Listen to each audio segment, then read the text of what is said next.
नमस्कार दोस्तों, स्वागत है आपका आज के मुख्य समाचार में, जिसमें सबसे पहली और बड़ी खबर में आपको बताएंगे कि महाविकास अघाड़ी में सुलझ गया सीट बंटवारे का फार्मूला। कांग्रेस का 200 से ज्यादा सीटों पर जीत का दावा। खबर में आगे जिक्र होगा कि अजीत पवार गुट की लिस्ट आते ही एनडीए में बगावत, भाजपा के सीनियर नेता ने छोड़ी पार्टी। आगे आपको बताएंगे कि उत्तर प्रदेश के उपचुनाव में कांग्रेस ने सपा के लिए छोड़ा मैदान, एक भी प्रत्याशी नहीं उतारने का किया ऐलान।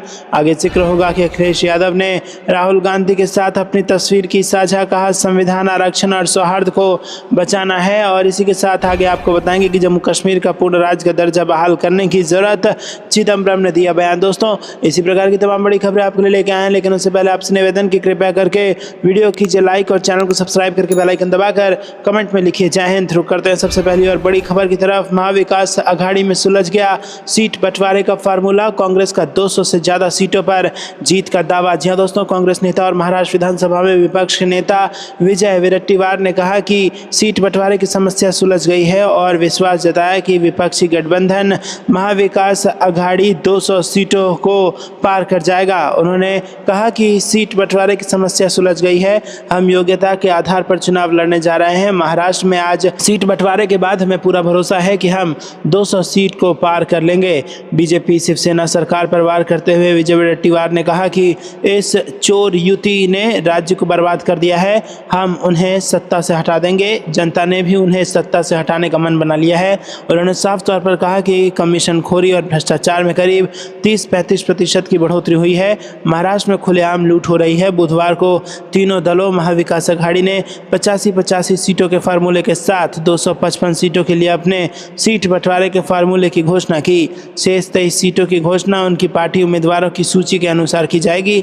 इनमें से कुछ सीटें समाजवादी पार्टी, पीडब्ल्यूडी और सीपीआई को मिलेंगी। इसी बीच शिवसेना उद्धव ठाकरे गुट ने बुधवार को महाराष्ट्र विधानसभा चुनाव के लिए 65 उम्मीदवारों की अपनी पहली सूची जारी की, जिसमें गुट ने वर्ली निर्वाचन क्षेत्र से मौजूदा आदित्य ठाकरे को फिर से मैदान में उतारा है। रुक करते हैं अगली ब्रेकिंग न्यूज की तरफ। अजीत पवार गुट की लिस्ट आते ही एनडीए में बगावत, भाजपा के सीनियर नेता ने छोड़ी पार्टी। जी हां दोस्तों, महाराष्ट्र में विधानसभा चुनाव जैसे जैसे करीब आ रहे हैं, वैसे वैसे सियासी सरगर्मियां बढ़ती जा रही हैं।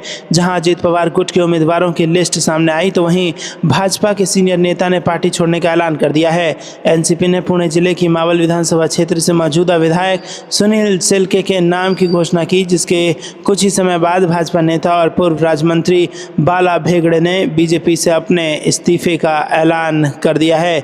यही नहीं, एनसीपी के प्रदेश उपाध्यक्ष बापू साहेब भेगड़े ने भी बगावत कर दी और कहा कि वो 20 नवंबर को होने वाले महाराष्ट्र विधानसभा चुनाव वो लड़ेंगे। बाला भेगड़े ने बताया कि उन्होंने और उनके समर्थकों ने अपने इस्तीफे की घोषणा कर दी है। उन्होंने कहा कि वो बापू भेगड़े का समर्थन करेंगे और सेल्के को हराने के लिए काम करेंगे। मौजूदा विधायक सुनील सेल्के ने साल 2019 में इस सीट से बीजेपी के पूर्व विधायक बाला भेगड़े को हराया था। रुक करते हैं अगली ब्रेकिंग न्यूज की तरफ। उत्तर प्रदेश उपचुनाव में कांग्रेस ने सपा के लिए छोड़ा मैदान, एक भी प्रत्याशी नहीं उतारने का है प्लान। जी हां दोस्तों, उत्तर प्रदेश के आगामी विधानसभा उपचुनाव में कांग्रेस अपने प्रत्याशी नहीं उतारेगी। उत्तर प्रदेश कांग्रेस के प्रदेश प्रभारी अविनाश पांडे ने इसका ऐलान करते हुए कहा कि हम इंडिया गठबंधन सामाजिक पार्टी के सभी प्रत्याशियों को पूरी ताकत से जिताने का काम करेंगे। उन्होंने कहा कि हम देश के संविधान और देश के मूल्यों को बचाने के लिए और भाजपा के हराने के लिए जनता के हित में ये आवश्यक निर्णय हमने लिया है। दोस्तों, आपको बता दें कि यहाँ पर समाजवादी पार्टी के लिए खुला छोड़ दिया गया है मैदान, जिसके बाद सपा और बीजेपी में सीधी टक्कर उत्तर प्रदेश के उपचुनाव में देखने को मिलेगा। रुक करते हैं अगली ब्रेकिंग न्यूज़ की तरफ। अखिलेश यादव ने राहुल गांधी के साथ अपनी तस्वीर को किया शेयर, कहा संविधान, आरक्षण और सौहार्द को बचाना है। जी हाँ दोस्तों, समाजवादी पार्टी प्रमुख अखिलेश यादव ने उत्तर प्रदेश की 9 विधानसभा सीटों पर उपचुनाव के लिए पार्टी के चुनाव चिन्ह साइकिल पर Indian national development inclusive alliance यानी कि इंडिया के उम्मीदवार उतारने के ऐलान के बाद बृहस्पतिवार को कांग्रेस के साथ एकजुटता दिखाते हुए सोशल मीडिया पर कांग्रेस नेता राहुल गांधी के साथ अपनी एक तस्वीर साझा की और कहा कि दोनों दलों ने संविधान, आरक्षण और सौहार्द को बचाने के लिए संकल्प लिया है। वहीं दोस्तों आपको बता दें कि यहाँ पर अखिलेश यादव ने सोशल मीडिया मंच एक्स पर कहा कि हमने ये ठाना है कि संविधान, आरक्षण, सौहार्द बचाना है, बापू बाबा साहेब लोहिया के सपनों का देश बनाना है। सपा प्रमुख ने लोकसभा में नेता प्रतिपक्ष राहुल गांधी के साथ अपनी एक तस्वीर भी साझा की, जिसमें दोनों नेता एक दूसरे का हाथ उठाए एकजुटता प्रदर्शित कर रहे हैं। सपा अध्यक्ष अखिलेश यादव ने बुधवार को ऐलान किया था कि 13 नवंबर को होने वाले उपचुनाव में सभी 9 सीटों पर इंडिया के उम्मीदवार अपनी पार्टी के चुनाव चिन्ह साइकिल पर चुनाव लड़ेंगे। उन्होंने कहा था कि कांग्रेस और सपा एकजुट है और इंडिया उपचुनाव में जीत की नई इबारत लिखेगा। सपा ने 9 में से 2 सीट गाजियाबाद और खैर इंडिया में उनकी सहयोगी कांग्रेस को दी थी, लेकिन अटकलें हैं कि कांग्रेस उपचुनाव लड़ने में इच्छुक नहीं है। यादव ने एक्स पर कहा था कि बात सीट की नहीं, जीत की है।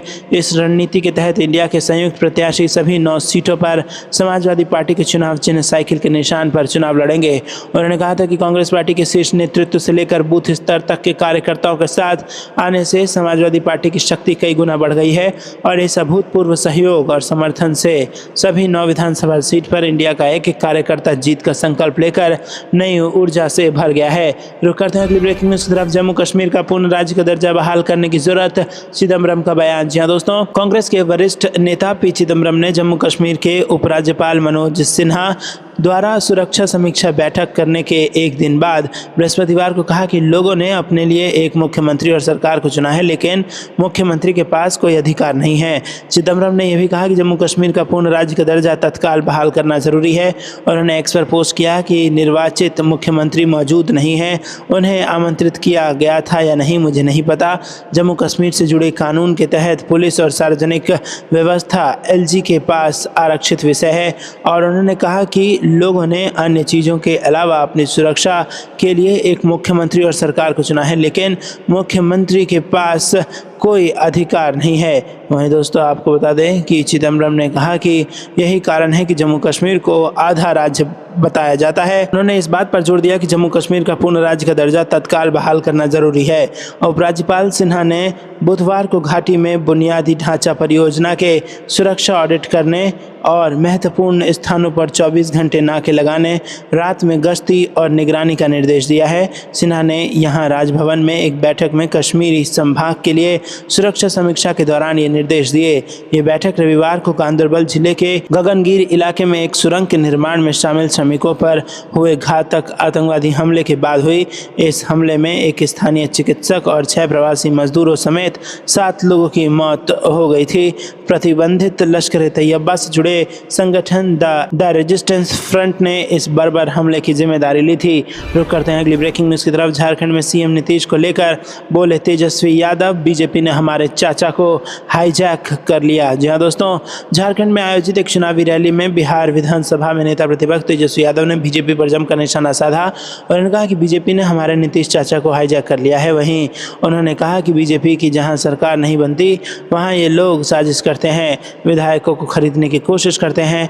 तेजस्वी यादव ने कहा कि बिहार में दोनों जगह साजिश चलती रही, बीजेपी के लोग बड़े बेईमान हैं, जनता इनकी सरकार नहीं लाती तो सोचते हैं कि विधायक खरीद लें।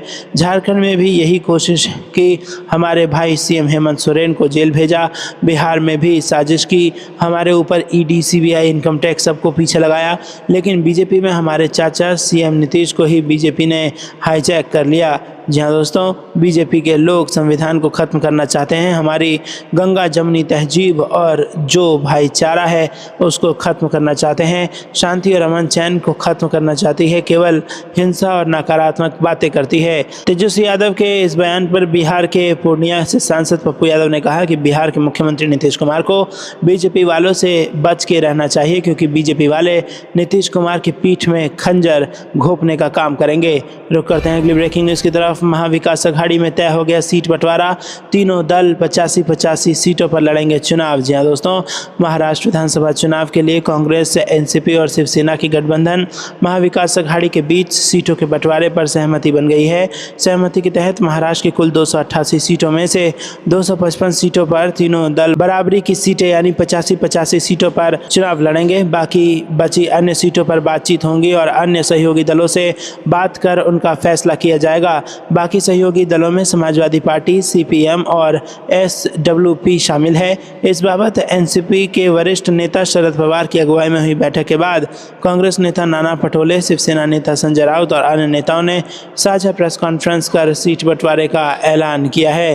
हालांकि शिवसेना के नेता संजय राउत ने कहा कि तीनों दलों के बीच 270 सीटों पर सहमति बन गई है और इस तरह इन तीनों दलों के बीच कुल 270 सीटों का बंटवारा होगा और बाकी की 18 सीटें महाविकास अघाड़ी के सहयोगी दल के बीच बांटी जाएगी। महाराष्ट्र प्रदेश कांग्रेस के अध्यक्ष नाना पटोले ने कहा कि समाजवादी पार्टी और लेफ्ट से चर्चा करके बची हुई सीटों का ऐलान होगा और कल यानी गुरुवार को बाकी बची हुई सीटों पर भी तस्वीर साफ हो जाएगी। उन्होंने कहा कि हम गठबंधन में चुनाव लड़ने जा रहे हैं और हमारी बहुमत की सरकार आएगी। दोस्तों, आपको कुछ लगता है कमेंट में जरूर बताइए। वीडियो को लाइक नहीं किया तो लाइक